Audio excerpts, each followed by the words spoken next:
नमस्कार दोस्तों, कैसे हैं आप सभी।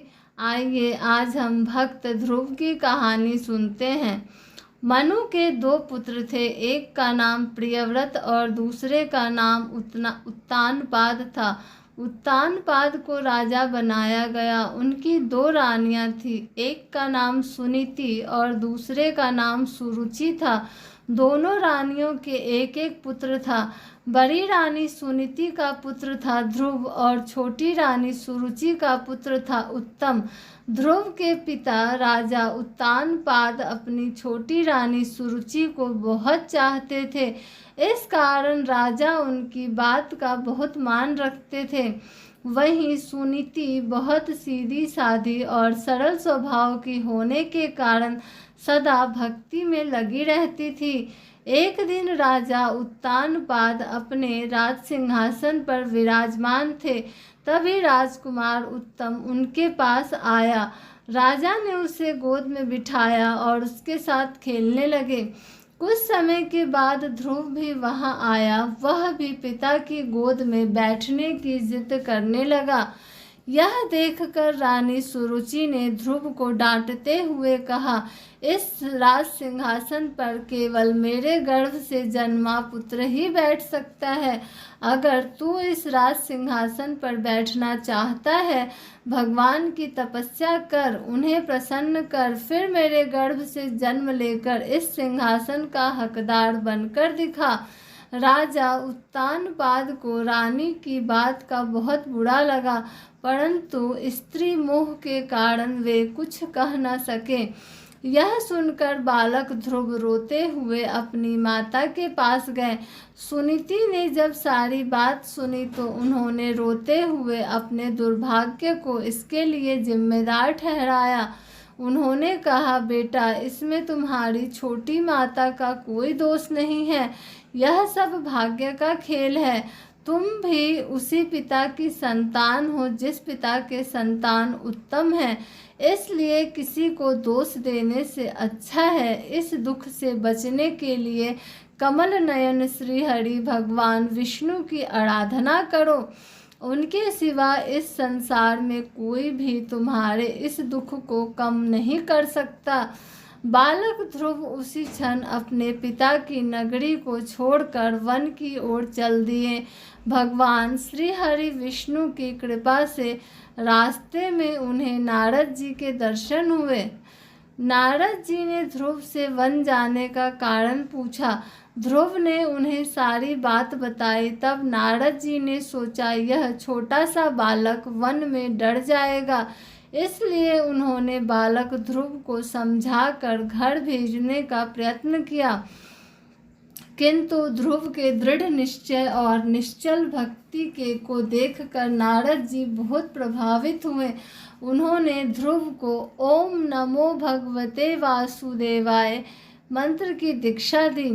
नारद जी से भक्ति का पूरा विधि विधान जानकर बालक ध्रुव यमुना के तट पर पहुंच गए।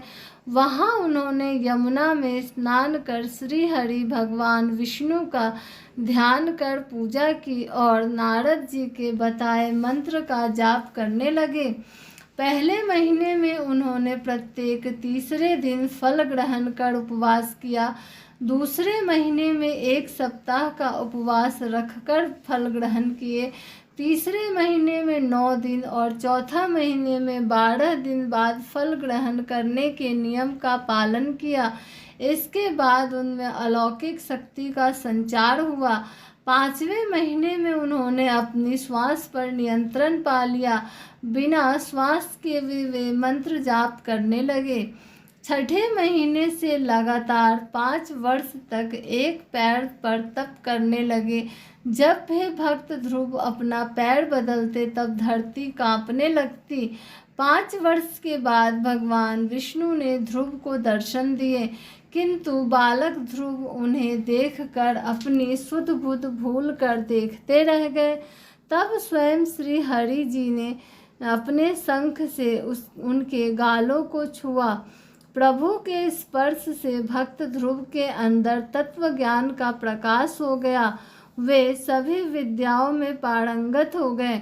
भगवान को पहचान कर भक्त ध्रुव ने उनकी स्तुति की।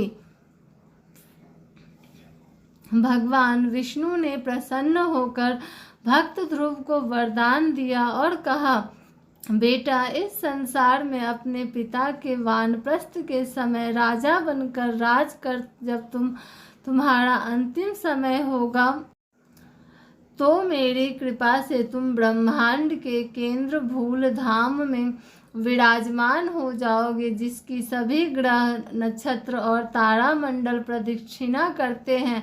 यह कहकर श्री हरि विष्णु अंतर्धान हो गए। भक्त ध्रुव जब अपने नगर पहुँचे तो उनकी दोनों माताओं ने उनका स्वागत किया। छोटी माता सुरुचि के मन से भी सारा बैर चला गया। कुछ दिनों के बाद महाराज ने वैराग्य लेकर वन में जाने का फैसला किया और पुत्र ध्रुव का राज्याभिषेक कर दिया। राजा ध्रुव ने दीर्घ काल तक भगवान की भक्ति करते हुए भोगों में लिप्त हुए बगैर शासन किया। अंत में वे सब कुछ छोड़कर बद्रीनाथ धाम पहुँचे। वहां पहुंचकर उन्होंने मंदाकिनी नदी में स्नान किया।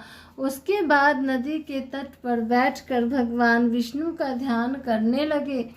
कुछ पल के बाद भगवान विष्णु के पार्षद एक सुंदर विमान लेकर उन्हें लेने आए। उन्होंने भक्त ध्रुव से विमान में बैठने का आग्रह किया। उन्होंने कहा, प्रभु, जिस धाम की सभी ग्रह नक्षत्र प्रदक्षिणा करते हैं, हम आपको वहां ले जाने के लिए आए हैं। भक्त ध्रुव ने सभी मुनियों को प्रणाम किया और उनका आशीर्वाद लिया और विमान की ओर प्रस्थान किया। तभी वहां यम देवता प्रकट हुए। उन्होंने कहा, यह मृत्युलोक है, अर्थात मुझे स्पर्श किए बिना कोई इस संसार से नहीं जा सकता। यह सुनकर भक्त ध्रुव ने उनके सिर पर पैर रखा और विमान में प्रस्थान किया। आज भी भक्त ध्रुव तारा धाम में विराजते हैं। Thanks for watching. Like, share and subscribe.